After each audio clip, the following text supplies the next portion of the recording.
இந்த வீடியோ பார்க்குறவங்க கிட்ட உலகத்தோடைய ரொம்ப கவர்ச்சிகரமான நாடு எதுன்னு கேட்டால் நீங்கள் அடித்து சொல்லுவீங்க அது தாய்லாந்து தானே. ஆனால் தாய்லாந்துக்கு அடுத்தபடியாக வியட்நாம் அப்படிங்கிற ஒரு நாடும் அந்த பட்டியலில் இருக்கத்தான் செய்யுது. அப்படிப்பட்ட வியட்நாமை பற்றி இந்த வீடியோவில் நீங்கள் இதுவரைக்கும் கேள்விப்படாத நிறைய விஷயங்களை தெரிஞ்சுக்க போகிறீங்க. வீடியோக்குள்ள போகிறதுக்கு முன்னாடி நம்ம சேகர் விஷயம் சேனலை இதான் முதல் தடவை பார்க்குறீங்கன்னா சேனலை சப்ஸ்கிரைப் பண்ணி பெல் நோட்டிஃபிகேஷன் கரெக்டாக செட் பண்ணிட்டு இந்த வீடியோ கொஞ்சம் கூட ஸ்கிப் பண்ணாமல் ஃபுல்லாக பாருங்கள். இந்த வீடியோ பார்த்ததுக்கப்புறம் வீடியோ பிடிச்சிருந்து யூஸ்ஃபுல்லாக இருந்துச்சுன்னா வீடியோக்கு லைக் கொடுக்க மாட்டேன். வெல்கம் பேக் ஆன நியூ வீடியோ. நான் உங்கள் சேகர்.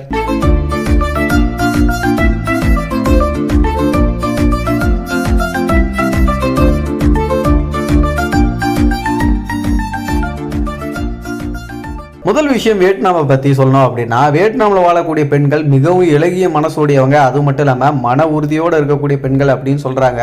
இதுக்கு ஒரு பெஸ்ட் எக்ஸாம்பிளாக இப்போ நீங்கள் வியட்நாம் போகிறீங்க அப்படின்னா, வியட்நாமில் நீங்கள் எந்த ஒரு மார்க்கெட்டாக இருந்தாலும் சரி, கடை வீதிக்கு போனாலும் அந்த கடைகளை நடத்தக்கூடியவங்க மேக்ஸிமம் நிறைய பெண்களாக தான் இருப்பாங்க. ஸோ அந்த பெண்கள் நடத்துறது மட்டும் இல்லாமல் அங்கே இருக்கக்கூடிய பெண்கள் அதிகமாக நான்கா அப்படின்னு சொல்லப்படக்கூடிய ஒரு வகையான தொப்பியை அவங்களே தயார் பண்ணுறாங்க கைத்தொழில் மூலமாக. அந்த தொப்பியை அவங்களும் தலையில் அணிஞ்சிருப்பாங்க. நிறைய பெண்கள் அணிஞ்சிருக்க உங்களால பார்க்க முடியும். இது 3000 வருஷமா அவங்களுடைய கலாச்சாரத்துல ஒன்னா கருதப்படுது. அதே மாதிரி டான்கான் அப்படின்னு சொல்லப்படுற ஒரு வகையான கூடையை அங்க இருக்கக்கூடிய பெண்கள் பயன்படுத்துறாங்க.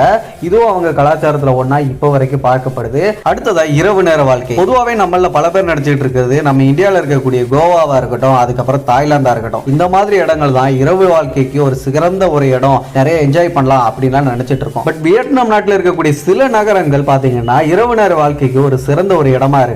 அதுலயும் குறிப்பா வியட்நாம் நாட்டோடைய கேபிட்டல் சிட்டியான ஹனாய் அப்படிங்கிறது வேர்ல்டு ஃபேமஸான நைட் சிட்டியா கருதப்படுது. நம்ம ஊர்ல மதுரை எப்படி தூங்கா நகரமோ அதே மாதிரி தான் இந்த வியட்நாமோட ஹனாய் அப்படின்னு சொல்லப்படுற இந்த தலைநகரம் ஒரு தூங்கா நகரமா இருக்கு. பகல் பொழுதுல நிறைய கடைகள் இருந்தாலும் சில கடைகள் இரவுல மட்டுமே இந்த டைம்ல இயங்குமா இந்த சிட்டிஸ்ல. அதுலயும் குறிப்பா பார்ஸா இருக்கட்டும், நிறைய ஹோட்டல்ஸா இருக்கட்டும், சின்ன சின்ன கடைகள்ல இருந்து ஹோட்டல்ஸா இருக்கட்டும், இப்படி எல்லாமே அந்த இரவு நேரம் முழுக்கவே கம்ப்ளீட்டா எப்பவுமே ஓபன்ல இருக்கும். இல்லீகலான பிசினஸ் கூட இந்த வியட்நாம்ல இந்த நைட் டைம் அப்படின்னு சொல்லப்படுற அந்த சிட்டிஸ்ல ஃபேமஸான ஒரு ஒண்ணா இருக்கு. வியட்நாமுடைய இரவு வாழ்க்கையில நம்ம கண்டிப்பா நிறைய விஷயங்கள் என்னதான் என்ஜாய் பண்ணாலும் அங்க சாப்பிடக்கூடிய உணவுகளை பத்தி நம்ம தெரிஞ்சுக்கிறது ரொம்ப ரொம்ப அவசியம். ஏன்னா நம்மள நிறைய பேருக்கு சோறு தான் முக்கியம் இருப்போம்ல. சோ அந்த வகையில வியட்நாம்ல இரவு நேரத்துல அந்த நாட்டோடைய தேசிய உணவான போக் அப்படின்னு சொல்லப்படக்கூடிய அந்த உணவு அங்க இருக்கக்கூடிய கடைகள்ல கிடைக்கும்.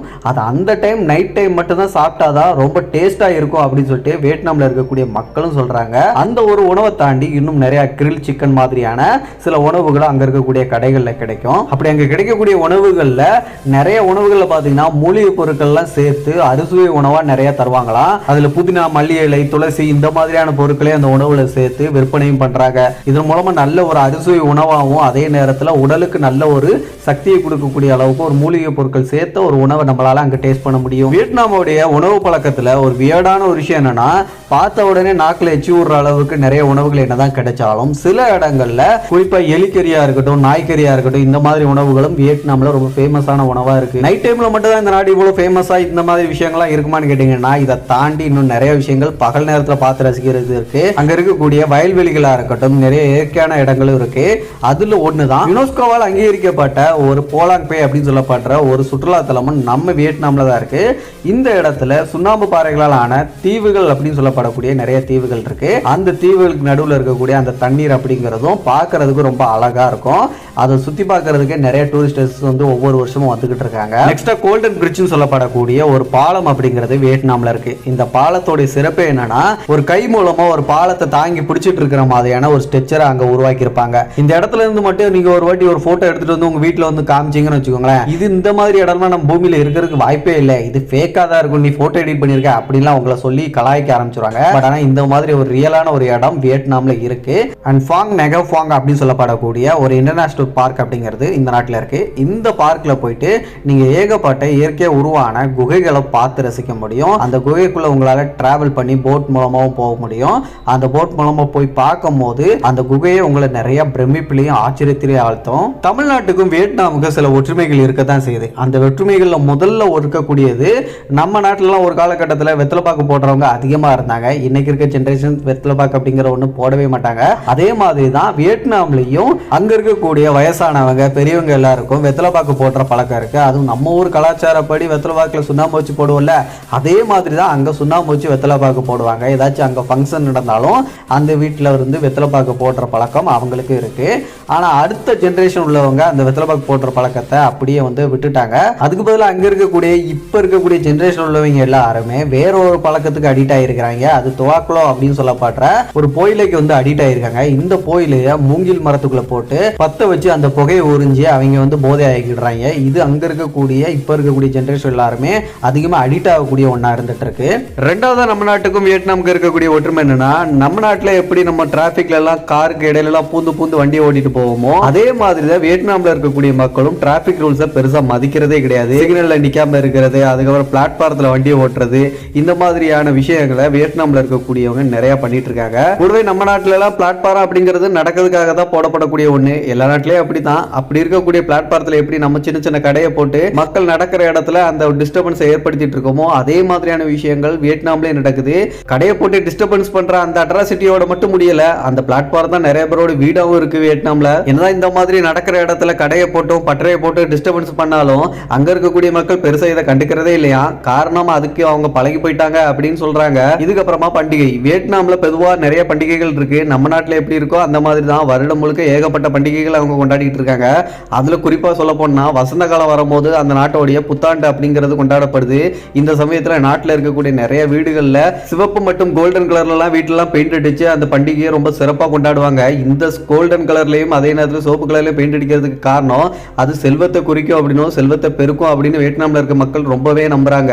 நிறைய இனிப்பு பலகாரங்களா செஞ்சு பக்கத்து வீட்டுல கொடுக்கிற வழக்கமும் வியட்நாம்ல இருக்கு. வசந்த காலத்துக்கு அப்புறம் இலையுதிர் காலகட்டத்துல அறுவடை பண்டிகைன்னு சொல்லிட்டு இன்னொரு பண்டிகையும் வியட்நாம்ல ரொம்ப பிரபலமா கொண்டாடப்படுது. இந்த பண்டிகை அப்போ மூன் கேக் அப்படிங்கிற ரொம்ப ஸ்பெஷலான ஒரு கேக் செய்யப்படுது. இந்த கேக்கை அந்த பண்டிகை நாள் அப்போ மட்டும்தான் செஞ்சு எல்லாருமே சாப்பிடுவாங்களாம். நம்ம நாட்டுக்கு பக்கத்துல இருக்கக்கூடிய சீனாக்கு அப்புறம் டிராகன் அப்படிங்கிற ஒண்ணு ரொம்ப ஃபேமஸா இருக்கக்கூடிய ஒரு நாடுனா அது வியட்நாம் தான். வியட்நாம்ல நீங்க எந்த இடத்துக்கு போனாலும் டிராகனோட ஸ்டாச்சுவை நீங்க எங்கனாலும் பார்க்கலாம். குறிப்பா வீடுகள்ல இருக்கக்கூடிய டெக்கரேஷன் இடங்களா இருக்கட்டும், இல்லாட்டி தெருக்கள்ல நிறைய கோவில்கள்ல இந்த மாதிரி இடங்கள்லயும் சேர்ந்து வீடுகளோட கூரைகள் வரைக்கும் நீங்க ஏகப்பட்ட டிராகனோட வடிவமைப்புகளை பார்க்கலாம். வியட்நாம்ல இருக்கக்கூடிய சில பிரிட்ஜ் கூட டிராகனோட ஷேப்ல இருக்கக்கூடிய பிரிட்ஜ் உங்களால பார்க்க முடியும். இந்த அளவுக்கு டிராகனை வியட்நாம் மக்கள் உரிமையோட கொண்டாடுறதுக்கு முக்கிய காரணம் மேற்கத்திய நாடுகள் என்னதான் இந்த டிராகனை ஒரு கொடூரமான மிருகம், ஆபத்தான மிருகமா சித்தரிச்சிருந்தாலும் வியட்நாம் மக்களை பொறுத்த வரைக்கும் இந்த டிராகன் அப்படிங்கிற இந்த உயிரினம் அதிகமா இறக்க குணம் கொண்டதாகவும் பிளஸ் வந்து ஒரு மதிப்புமிக்க ஒரு உயிரினமா தான் வியட்நாம் மக்கள் பாக்குறாங்க. அதனாலேயே வியட்நாம் மக்கள் டிராகனை ஒரு கடவுளாவே பார்த்து அவங்க வழிபட ஆரம்பிச்சிருக்காங்க.